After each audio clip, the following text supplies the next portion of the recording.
di Widya Channel. Belajar yuk teman-teman. Hari ini kita akan belajar tentang perundingan antara Belanda dan Jepang yang mengawali penjajahan Jepang di Indonesia. Perundingan apa aja? Yang pertama adalah Perjanjian Kalijati, merupakan perjanjian yang mengawali penjajahan Jepang di Indonesia. Ini dilakukan di Subang, Jawa Barat. Kalijati tanggal 8 Maret 1942 oleh Jenderal H. Terpoten di pihak Belanda ke Jenderal Hitoshi Imamura, orang Jepang, yang menyatakan bahwa Belanda menyerah pada Jepang. Dengan ditandatanganinya Perjanjian Kalijati, Perang Dunia II, Jepang mulai menjajah Indonesia. Apa saja isi Perjanjian Kalijati? Di antaranya adalah yang pertama, Belanda menyerahkan wilayah jajahan atas Indonesia tanpa syarat pada Jepang. Kemudian, pembentukan pemerintahan militer Jepang yaitu Gunseikan. Yang kedua adalah Perjanjian Renville. Perjanjian antara Indonesia dan Belanda ini yang ditandatangani pada tanggal 17 Januari 1948 di atas kapal AS Amerika Serikat, dimulai tanggal 8 Desember 1947. Nah, di situ ada KTN, Komisi Tiga Negara, yaitu Amerika Serikat, Austria, dan Belgia. Isi Perjanjian Renville diantaranya adalah Belanda hanya mengakui Jawa Tengah, Yogyakarta, Sumatera sebagai bagian wilayah Republik Indonesia.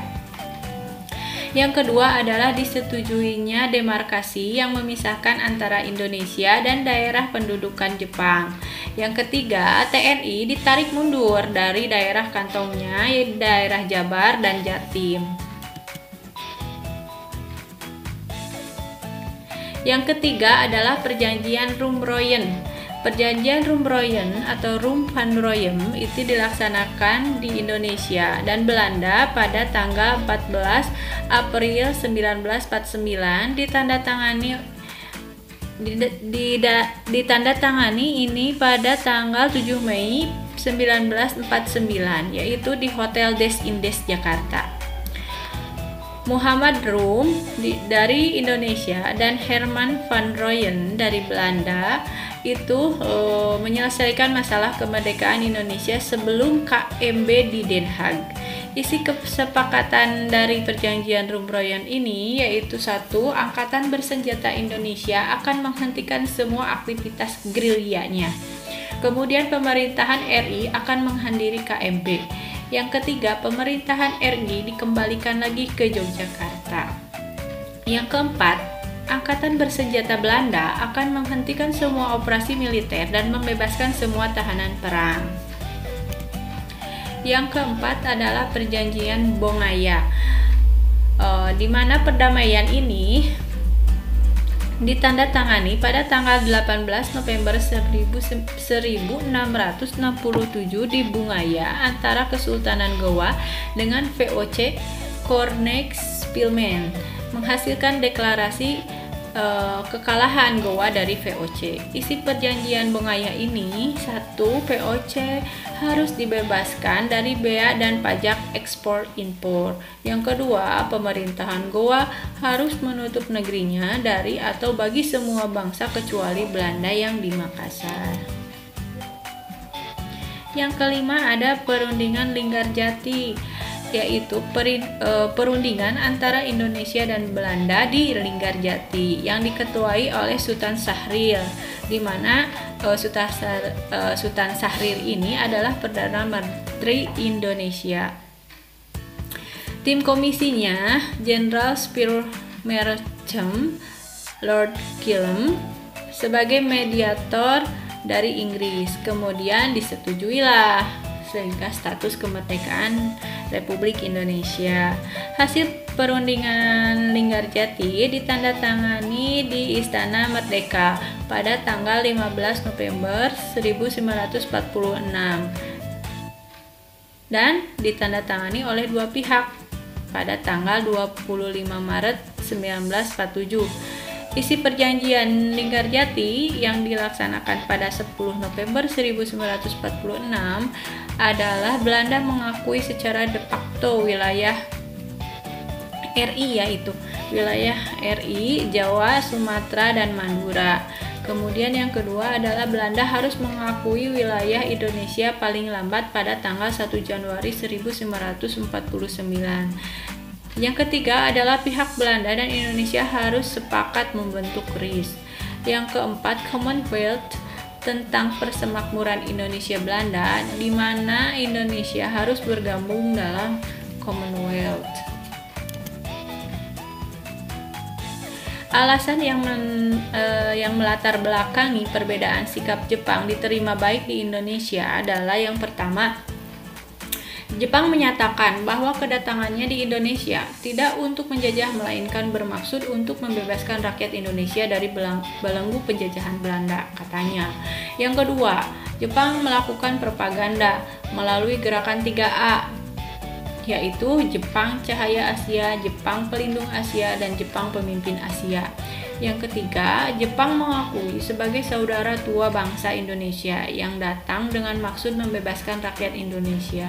Yang keempat, alasan Jepang diterima di Indonesia ini adanya semboyan Hakuichiu, di mana dunia dalam satu keluarga, dan Jepang menyatakan adalah pemimpin keluarga tersebut yang berusaha menciptakan kemakmuran bersama. Kebijakan-kebijakan Jepang, yang pertama sistem autarki, di mana rakyat dan pemerintah daerah wajib memenuhi kebutuhan sendiri untuk menunjang kepentingan perang Jepang. Sistem Tonarigumi adalah organisasi rukun tetangga atau RT yang terdiri dari 10 sampai 20 anggota keluarga untuk melakukan setoran kepada Jepang. Jepang juga memonopoli hasil perkebunan berdasarkan Undang-Undang Nomor 22 Tahun 1942 sehingga jadi dikeluarkan oleh Gunseikan. Adanya pengerahan tenaga untuk kebutuhan perang. Adapun organisasi kemiliteran yang dibentuk oleh Jepang pada saat itu apa aja? Yang pertama adalah Seinendan, yaitu barisan pemuda yang berumur 14 sampai 22 tahun. Yang kedua Loshi Seinendan, barisan cadangan, itu Seinendan Putri. Ada Bakutai, pasukan berani mati. Ada Keibodan, yaitu barisan bantu polisi yang berusia 23 sampai 35 tahun di Sumatera, itu disebut Bogodan. Kalau di Kalimantan itu disebut Borneo. Ada juga Hizbullah, yaitu barisan semi militer untuk orang Islam. Ada Heiho, pembantu prajurit Jepang yang usianya 18 sampai 25 tahun. Ada juga organisasi Jawa Sentotai, yaitu barisan benteng perjuangan Jawa. Ada juga Suisintai, yaitu Suisintak, barisan pelopor. Ada juga Peta, pembela tanah air, tentara daerah yang dibentuk oleh Kumakechi Harada. Ada Goku Tokai, yaitu korps belajar bulan Desember 1944. Ada Pujinkai, yaitu himpunan wanita pada tanggal 23 Agustus 1943.